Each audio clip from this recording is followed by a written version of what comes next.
बगैर किसी दूरबीन या टेलीस्कोप के सिर्फ कागज और कलम की मदद से एक नया प्लेनेट डिस्कवर किया गया। ये कारनामा आज से 175 साल पहले फ्रेंच एस्ट्रोनॉमर उर्बैन लिवेरिये ने अंजाम देकर पूरी साइंटिफिक कम्युनिटी को हैरत में डाल दिया।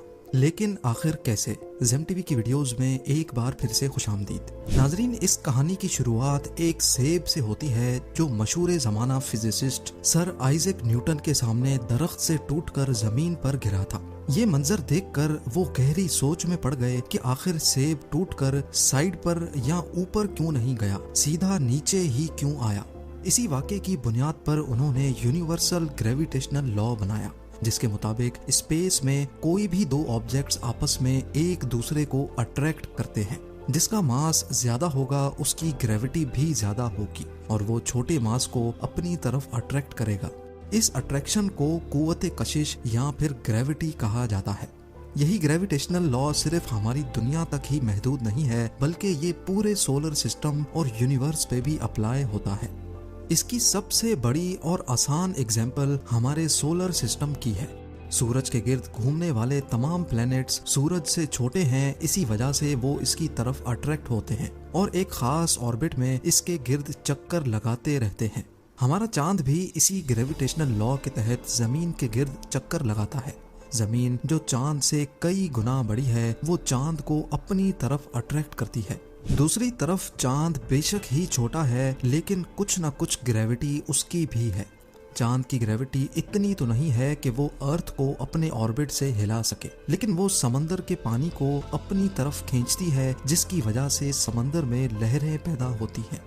अगर एक मिनट के लिए ये सोच लिया जाए कि चांद हमारी जमीन के गिर्द गर्दिश नहीं कर रहा बल्कि सिर्फ रुका हुआ है, तो मालूम है इसका नतीजा क्या होगा।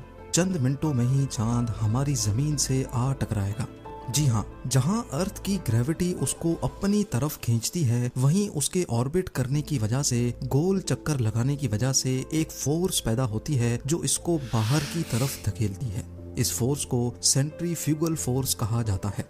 चांद की सेंट्रीफ्यूगल फोर्स और अर्थ की ग्रेविटी दोनों इक्वल हो जाने की वजह से ही चांद अपने फिक्स्ड ऑर्बिट में गर्दिश करता है।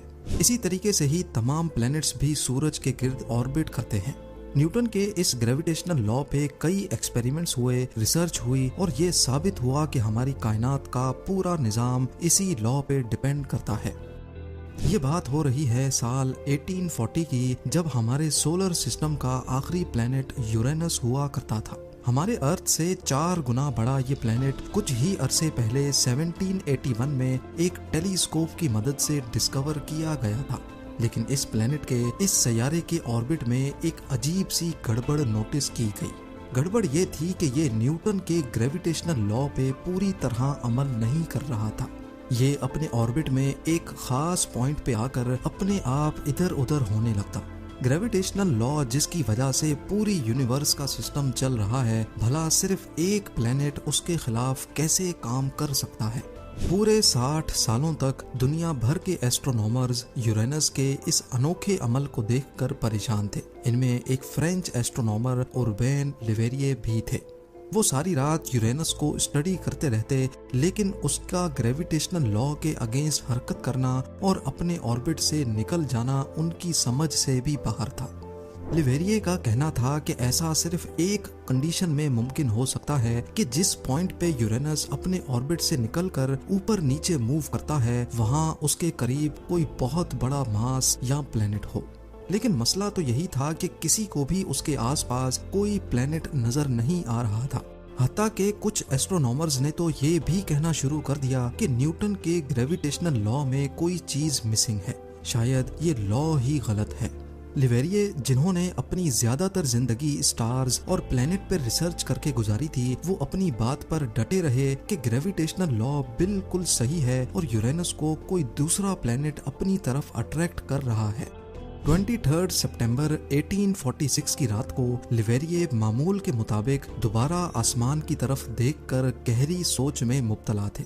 तभी उन्होंने एक कागज और कलम उठाया और लंबी चौड़ी मैथमेटिकल कैलकुलेशन करने में मसरूफ हो गए। जब कैलकुलेशन का रिजल्ट आया तो उन्होंने यूरेनस के पास एक पिन पॉइंट लोकेशन की निशानदही की। उनका कहना था कि इस पॉइंट पर जरूर कोई दूसरा प्लेनेट यूरेनस के करीब मौजूद है। ना सिर्फ उसकी पोजीशन बल्कि लिवेरिए ने उस प्लेनेट का मास भी कैलकुलेट किया और ये नतीजा निकाला कि इस सीक्रेट प्लेनेट का मास भी यूरेनस जितना ही है। जब उन्होंने ये तमाम डिटेल्स पब्लिक कर दी तो इस थ्योरी को अपोज करने वाले एस्ट्रोनॉमर्स ने लिवेरिए का ठीक ठाक मजाक बनाया, क्योंकि यूरेनस के करीब बज़ाहिर ऐसा कोई प्लेनेट मौजूद ही नहीं था। उन्होंने ये तमाम डिटेल्स बर्लिन में मौजूद उस वक्त की सबसे बड़ी ऑब्जर्वेटरी को भेजी और उनसे रिक्वेस्ट की कि स्पेस के ठीक इस खास हिस्से में यूरेनस के करीब किसी ताकतवर टेलीस्कोप से देखा जाए। बर्लिन ऑब्जर्वेटरी के डॉक्टर योहान गॉटफ्रीड गेल ने जब आसमान के उस खास हिस्से में देखा तो उनको भी अंधेरे आसमान के सिवा कुछ ना दिखा। लेकिन जब थोड़ा मजीद फोकस किया गया तो वाकई ठीक लिवेरिए की बताई हुई जगह पर एक नीला सैयारा तैर रहा था। इसका साइज वाकई यूरेनस जितना ही था, यानी इसमें हमारे अर्थ जितने 4 प्लैनेट्स फिट आ सकते हैं। यूं समझ लें कि अगर अर्थ एक टेनिस बॉल है तो इसका साइज बास्केटबॉल जितना था। लिवेरिए की प्रेडिक्शन और कैलकुलेशन बिल्कुल एक्यूरेट थी। सोलर सिस्टम का 8वां प्लैनेट ढूंढा जा चुका था जिसको आज हम नेपट्यून के नाम से जानते हैं। नेपट्यून वो पहला प्लैनेट है जिसको किसी टेलीस्कोप से नहीं बल्कि मैथ्स के फॉर्मूलाज एक पेपर और कलम की मदद से ढूंढा गया। ये प्लैनेट लिवेरिए से पहले मशहूर ज़माना एस्ट्रोनॉमर और टेलीस्कोप के इन्वेंटर गैलीलियो ने भी देख रखा था, लेकिन गैलीलियो हमेशा इसको एक स्टार मानते थे। उन्होंने अपनी कई ड्राइंग्स में इसको ड्रॉ भी किया था, लेकिन सिर्फ एक स्टार की हैसियत से, किसी प्लैनेट या सैयारे की हैसियत से नहीं।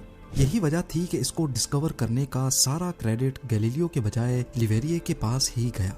क्रेडिट तो इनको बेशक मिल ही गया था, लेकिन वो हमेशा चाहते थे कि इस प्लैनेट का नाम भी उनके अपने नाम लिवेरिए से जोड़ा जाए। पर क्योंकि उस वक्त प्लैनेट्स और स्टार्स के नाम हमेशा देवताओं के नाम पे रखे जाते थे, इसी वजह से कई लोगों को इस नए प्लैनेट का नाम लिवेरिए से जोड़ने पर एतराज था। सबकी म्यूचुअल अंडरस्टैंडिंग के बाद इसका नाम रोमन देवता नेपट्यून के नाम पे रखा गया। 1989 में नासा का वॉयेजर 2 स्पेसक्राफ्ट पहली बार नेपट्यून के पास से गुजारा गया। 3000 मील दूर से वॉयेजर 2 ने नेपट्यून की कई फोटोग्राफ्स कैप्चर की। ये हमारे सोलर सिस्टम का सबसे दूर और सबसे आखिरी प्लेनेट है। यूं समझ लें कि अगर अर्थ से सूरज का डिस्टेंस 1 एस्ट्रोनॉमिकल यूनिट है तो नेपट्यून सूरज से 30 एस्ट्रोनॉमिकल यूनिट्स दूर है। सूरज से इतना दूर होने की वजह से ही यहाँ का टेम्परेचर -190 डिग्री सेल्सियस रहता है। नासा के मुताबिक ये बर्फ का बहुत बड़ा जाइंट है जहाँ हर वक्त तूफान चल रहे होते हैं। ऐसे तूफान जिनकी स्पीड 2000 किलोमीटर पर आवर तक पहुँचती है। याद रहे कि अर्थ पर सबसे तेज तूफान की स्पीड 407 किलोमीटर पर आवर तक रिकॉर्ड की गई थी। यहाँ का एक दिन अर्थ के 16 घंटों के बराबर और यहाँ का एक साल अर्थ के 165 सालों जितना लंबा है। लिवेरिए जिन्होंने सिर्फ मैथ्स के फॉर्मूला से इस प्लेनेट को ढूंढा था, वो आज जिंदा तो नहीं है, लेकिन पेरिस में इनकी कब्र पर नेपट्यून का ये मॉडल इनके कारनामे को हमेशा याद दिलाता रहेगा। उम्मीद है जेम टीवी की ये वीडियो भी आप लोग भरपूर लाइक और शेयर करेंगे। आप लोगों के प्यार भरे कमेंट्स का बेहद शुक्रिया। मिलते हैं अगली शानदार वीडियो में।